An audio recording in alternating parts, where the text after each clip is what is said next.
Welcome to A Canadian Investing in the U.S., a podcast and YouTube channel focused on Canadians buying real estate with host Glenn Sutherland. Welcome to another episode of A Canadian Investing in the U.S. This week, my guests is Dolce and Iryna. You know what? Tell me a little bit about yourself first. Hey, yeah, so glad to be here. It's a lot of fun. Looking forward to it. So a little bit about ourselves. We kind of started real estate just looking to kind of get financially independent. I first started with, I was renting an apartment and said, you know what, like I want to get a place to live and I don't want to pay my mortgage. So I found a property. It was a little bungalow back split with 2 extra in-law suites added. Yep. When I was actually walking through it with the realtor, it was a bank sale, so she didn't actually even know her way around the property. We found a set of keys. We had no idea where the keys were. It was quite entertaining trip through the property. When I started to look at it, we saw the back apartment, but we actually didn't find the basement apartment until we found another key that was actually on a counter somewhere. Oh. So we found that and then got in and said, oh, wow, there's actually 2 in-law suites. So I picked it up in a really kind of the best time to buy. At the time, everyone thinks that the real estate market is tanked at that point. So I was sitting there looking at a multiple offer situation thinking, should I offer $1,000 over asking? Yeah. So I kind of sat there and thought whether or not I should do it for a long time and kicking myself and finally offered $1,000 over asking and then won the bid.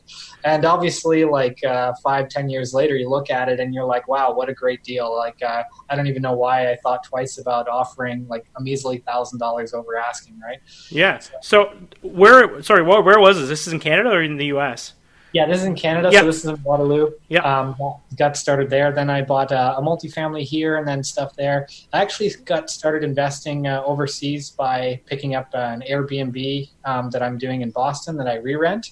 Cool. So that was kind of an exciting venture. We just kind of picked a market, found a property. It was a lot of work. I would say 6 months to set it up, but it was a great investment. And then from there, we both kind of were looking at the U.S. market thinking, okay, we want to pick a market that we think is at the bottom of the cycle that has a lot of room to grow. Mm-hmm. It has to be landlord friendly as well. I'll let Iryna talk a little bit about Indianapolis, kind of why we picked it. Yeah, so basically, first we decided to go to the U.S. Because at this point we already had properties like in Kitchener-Waterloo and also in Niagara Falls. And when we picked up Niagara Falls, at that time, the prices were very cheap there and properties were cash flowing. However, maybe in the last 2 or 3 years, prices have gone up there as well. So basically, we couldn't find a Canadian market that would make sense, in terms of cash flow for us. Mm-hmm. So basically, that's why we picked Midwest and Indianapolis specifically, due to several factors actually. So first, I mention it's a good cash flow and generally property prices are cheaper than here at the moment. And also one of the criteria was to have property in a landlord-friendly state, just because in Ontario, if you have a problem tenant, sometimes it can be very hard to evict them without losing tens of thousands of dollars. So it's easier to do that in Indiana. Also, I found some information that Indianapolis, they call it IT capital of the Midwest. So it's a number of actually large companies there, Salesforce, for example. And even in 2018 alone, they added something 1,600 tech jobs there, which is pretty good. So in terms of population growth, employment growth, unemployment rate, so those numbers were good for this city. And yeah, I think this were why I picked it. That's awesome. To go on to the opposite, you were already into Boston as an Airbnb. Why not Boston? Yeah, we were looking at Boston, but we wanted something that was a little bit more scalable. Yeah. Boston, we're actually looking at buying property to do Airbnb there, but because we have to buy with cash when we initially start out, 1.5 million was a little harder than, say, the average housing price in Indianapolis, which you can get property for under 50 grand there as well. Yeah. So the cash flow is a lot better.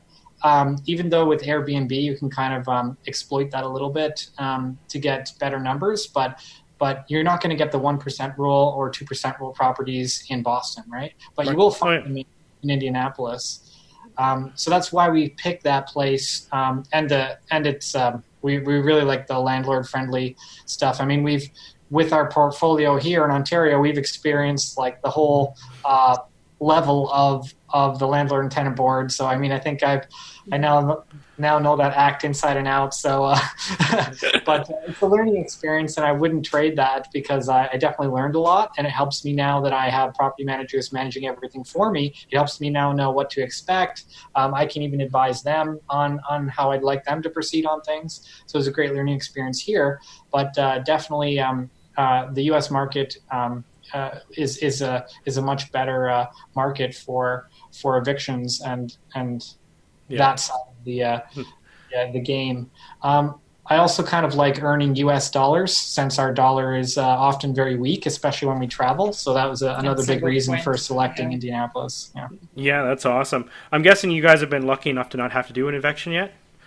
I'm trying to think. We did have one eviction that we did, and it didn't seem to go too bad at all. Like the tenant, there was we didn't have to do a force out or anything like that. So it was pretty straightforward. A lot more smooth than we've had to do in Ontario. So, yeah. I'm in the process of an eviction in Indianapolis right now. 2 evictions actually, and I've done an eviction in Missouri as well. And you know what? I'll have to do an episode on all the what the differences in evictions are from state to state. But yeah. But I'm hoping anyway that it's going to be a much smoother process than I'm doing actually an eviction in Ontario right now too. Oh wow! Yeah, you can see which one wins the race. Yeah, yeah. Actually, let's race them. I love it. They're actually the dates are very similar. Yeah. Anyway, you do like a whole flow chart or something and see how they perform. Yeah. That is actually a great idea. Okay. So we're in Indy. You're doing buy and holds. I know you've done flips too, right? Yeah. Where are you finding your deals? Are you using MLS? Where are you finding these things? You don't have to give names.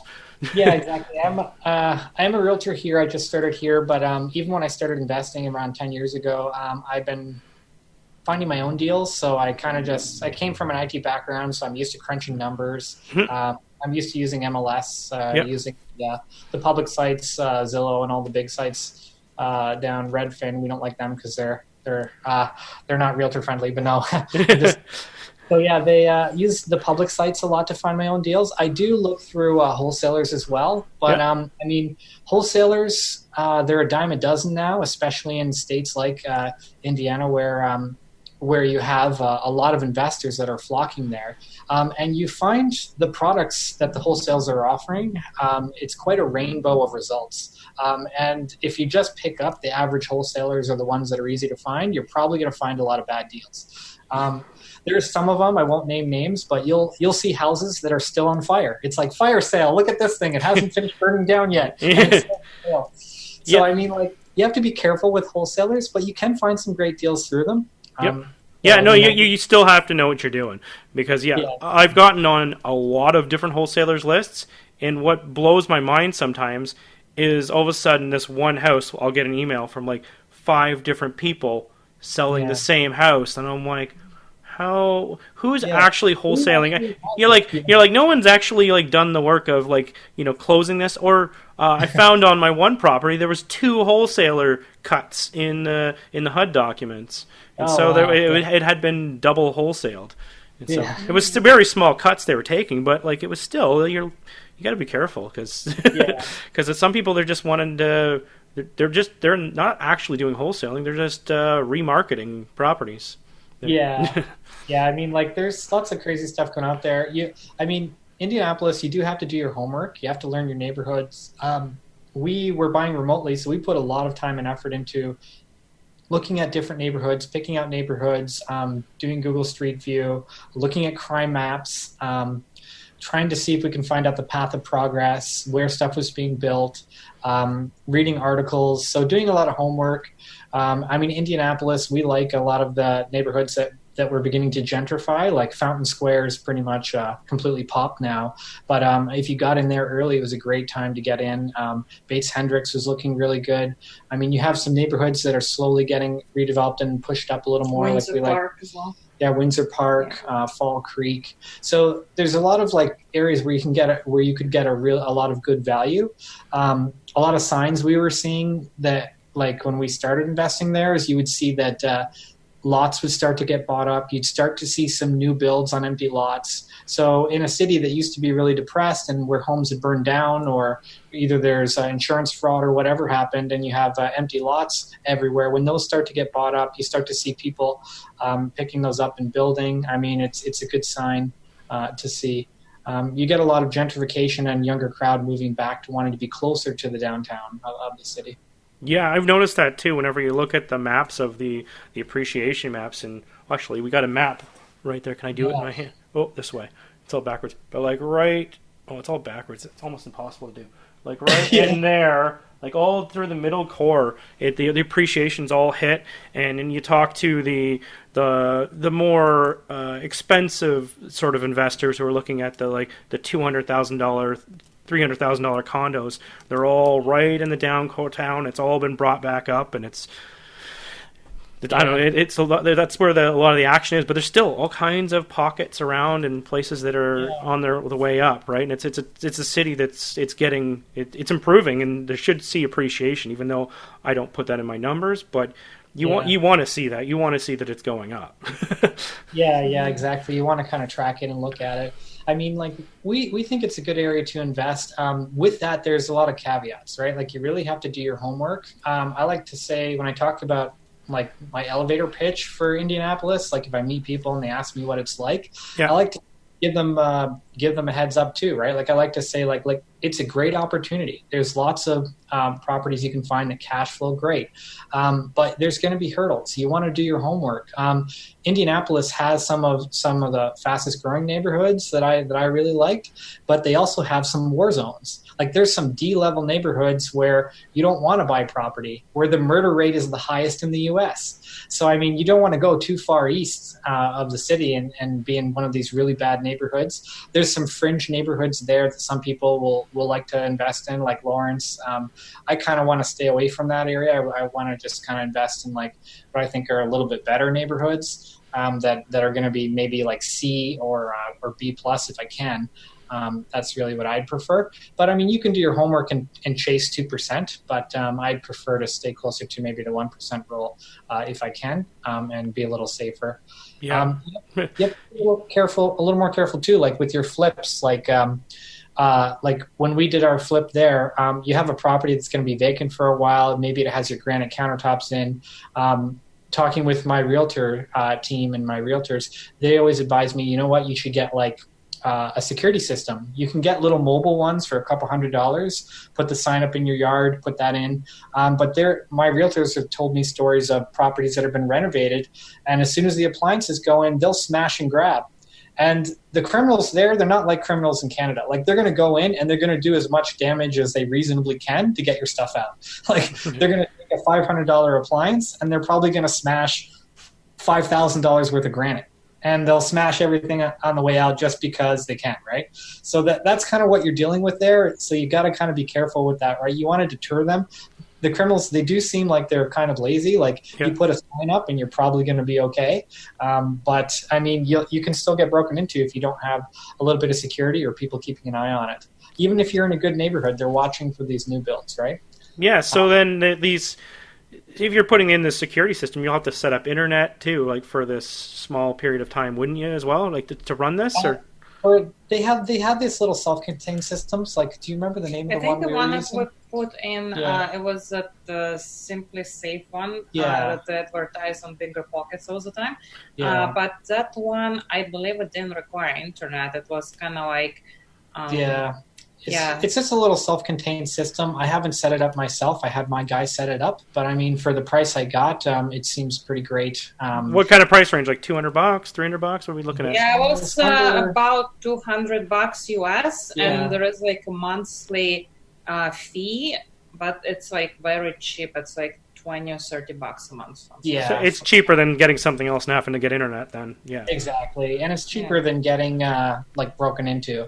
I mean, you'll find properties like even during closings, like all kinds of stuff. Like there are horror stories, right? Like you'll hear stories of where people will break in during closing, and you'll have like squatters pop in and stuff like that. So if you don't know what you're doing, don't have good boots on the ground, you can have stuff like that happen, especially if you're in the C, D neighborhoods. That's why I kind of prefer the other way around. But I mean, if you run a tight ship, you can really get some good cash flow and some good opportunities. Other than that, property management, we've turned over a few property managers already. I find that there's a lot of really big shops that are just out to make their own buck, and they're not really going to run it the way that most property managers might do if they're a smaller shop, or maybe something that I'm looking for.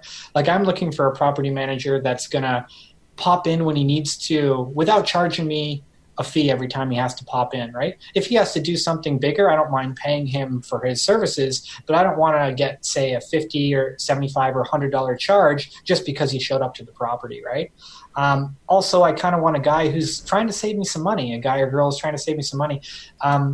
If you have to do some manual labor, like I want to know you have a general laborer you can send in if he just needs to change a shower head or do this or that. I don't want to be charged like a high-end rate of maybe like $40, $50, $60 an hour to do something simple, right? That I could maybe get like my guy around the corner to do for me, right?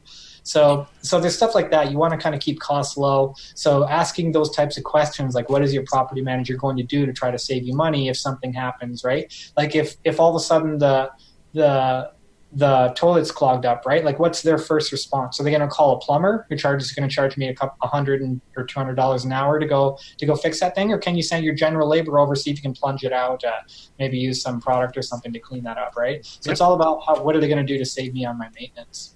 Yeah. That totally makes sense. So when you're using contractors, are you finding your own, or are you using the property managers affiliated contractors? I do a bit of both. I mean, usually if it's a bigger job, I'll do it myself. If they have their own guy and they do charge a reasonable rate, I'll give them a chance. I usually want photos of before and after, and you kind of want to see what's going on. Like, I kind of want to get the feeling like, okay, is my property manager just kind of inventing things that can go wrong every couple months to get some extra cash flow? Or do they actually have a guy that's going out there and trying to save me money? You can do surprise pop-in visits, have somebody else go and check out the place. You can leave a lockbox nearby so you have a spare key, especially if you have an empty unit. So just so that way you can pop in, or have a guest pop in for you to take a look to see, okay, what are they actually doing there? Because you really need to keep an eye on your property managers, especially if it's a bigger shop, right? They may not be interested in keeping you as business, so that may not be their number one priority. I find if you get a smaller guy that's starting up that knows what he's doing, wants to learn, that might be a better opportunity too. Yep, I totally agree with that. I have went through the same challenges, and I've hired the nationwide companies, and I've fired the nationwide companies, and every market I'm in now, I have a company that only does that city. Yeah. I find I get better results. I get whenever I call them, they answer the phone. Sometimes I can get cell phone numbers of people, and I can call them directly instead of calling into. Sometimes, like when you talk to the big ones, it's almost like calling into your internet provider, and then you go through all the things, and you push the buttons, and you wait around for people, and you wait to talk to accounting, and not my thing at all. Yeah. We've it's been fun. I mean, it's all about building your team and kind of like constantly improving your team. Like, you might find maybe a rock star realtor, and he might help you find a lot of your contacts, but you know what, my contractor is not the best. He's not bad, but sometimes he gets busy. So, okay, I got to grow my team. Got to find another contractor, property management contacts. I'm always kind of turning over, finding better ones, trying other ones out, see how they go, right? But once you find a good guy, you usually stick with them. And I mean, like, we really like David Green's methodology of like how you tree down your contacts and how to build a team. So we've kind of built it on that model. And and that's kind of allowed us to get where we are there now. But there's always hurdles when you're investing remotely, but we kind of picked Indianapolis too because it is within technically a day's drive. I mean, it's about 7 or 8 hours travel time to get there by driving. Where we are, we could fly, but there's not a lot of direct flights. There's usually one stop. I flew down there once, but I found that if you get even one delay at one of the airports, which is pretty common if you're flying out of Detroit or Buffalo or out of Toronto, you usually get, if you have a stopover, you might get a little bit of delay. You might miss your flight. That's a bigger headache if I can pick my own time and just drive down. So do you see all your properties? You went down there for all of them? I bought them all sight unseen. So we actually had picked them all up sight unseen. Usually we do video walkthroughs, but we've only been to Indianapolis twice. Oh, okay. That's pretty good then. Yeah. Yeah. So I mean, but yeah, I mean, I don't kind of mind the drive, especially if it can save me something bigger. Like occasionally I'll go down there and try to maybe meet and greet. Maybe I want to pick out some material myself to try to save some money. I was doing a big flooring project and I really wanted to keep the prices low. So I went down there and kind of picked out some flooring myself, and then found a flooring installer just to kind of like beat out instead of my general contractor doing a subcontract, he might not find the cheapest deals or the best things. I want to see the quality of what I was putting in. So I went down. Also, I was looking to kind of like build relationship with local banks a little more, because a lot of times you give them a call, they're like, "Who is this guy? I don't recognize this Toronto or Kitchener number." So like, yeah. I remember the time I called a contractor and he started speaking to me in Spanish because he saw it was some sort of like he's like, "Is this a South American number?" Like, a lot of things like that. Like, don't get discouraged. I mean, if you're looking remotely and you're trying to and you want to get started and you start calling realtors, I mean, you can call 10 realtors and 8 of them can kind of just like hang up on you. Like it's pretty crazy. Like they get a lot of out of country and out of state business.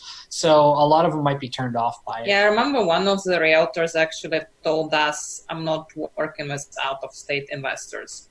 Yeah. There was a couple. You get a couple of stuff like that. That guy was actually, I won't name names, but he was actually an investor-minded realtor. So on his site, he actually listed that he worked with investors. So I actually interviewed him for like after he told me no, I actually talked to him for like 5 or 10 minutes just to try to understand what his line of thinking was, right? Because I was like, that's really strange because like you're an investor, so you kind of understand the way investors think. So what's the reason you're telling me you don't even want to work with me? And I kind of just like pulled it out of him, and it sounds like he had a really bad experience with someone. And I said, "Oh, okay, so you had a bad experience." And I kind of said, "Okay, well, did you ask them any qualifying questions? Like, did you?" Because I'm a realtor too. I would do the same thing. I had a guy messaging me and coming up to Canada, and they were out of the States. I'd ask them a few qualifying questions too, right? So I kind of asked them, like, did you ask them, did they have any investments before? Is this the first time they're doing it?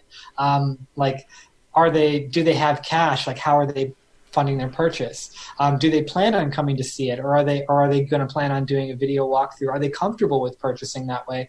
And basically what I got out of it was that it was a first-time buyer that had never bought anything, trying to buy something remotely and probably backed out of a deal. So I'm like, okay, so you had a bad experience. I can understand that. But I still couldn't understand why he wouldn't do his homework and try to be a little more open. But I mean, you just got to shop around. You'll find some realtors. Maybe he or she's younger and a little more tech savvy. They know how to use FaceTime and or other video apps, and a lot of people are open to it. Like they know that investors are motivated. We usually want to, once the numbers work, we kind of know we have a deal here, right? And then we know we kind of want to get into negotiation.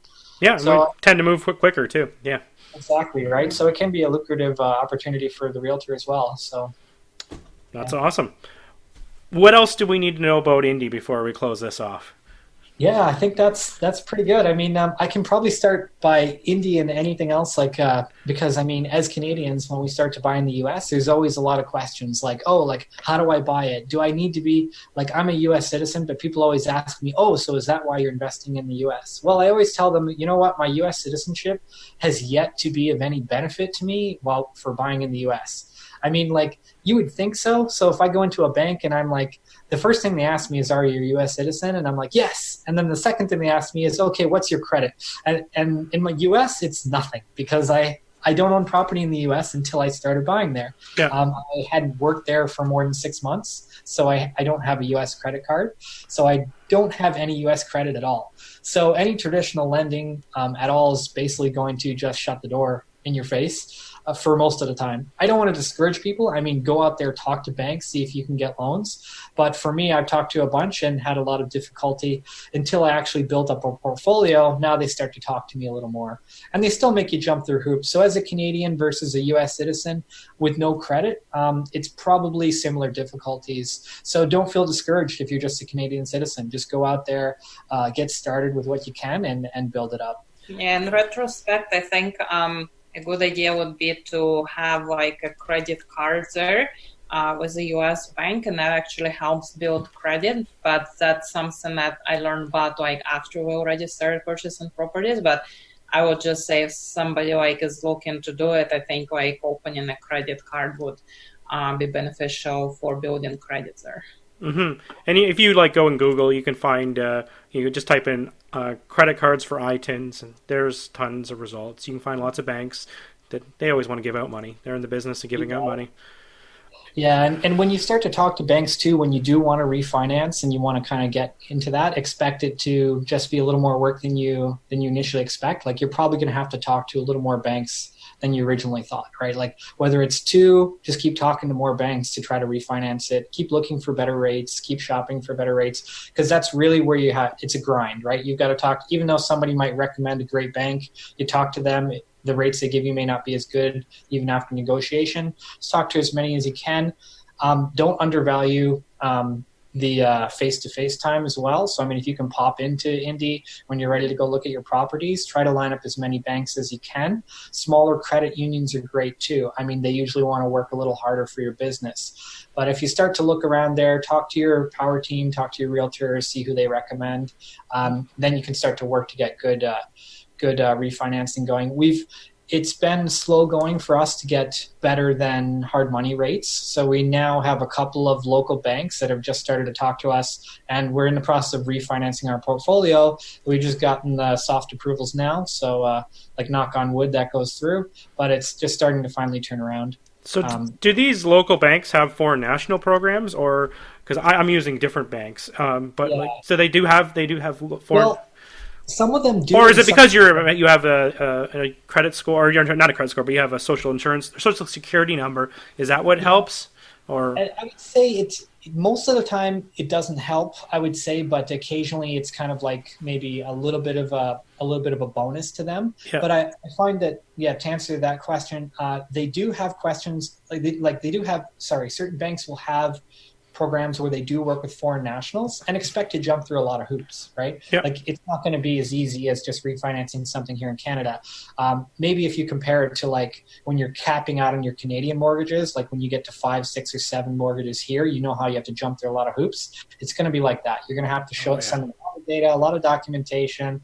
They want to know who you are, what you're doing, what property you own, are there any liens against it, what's your other income, what's your other debt service ratio. They want to know everything, right? Yep. But yeah, you do have some of the smaller banks and smaller credit unions that will kind of work with you, even though you're a foreign national to them.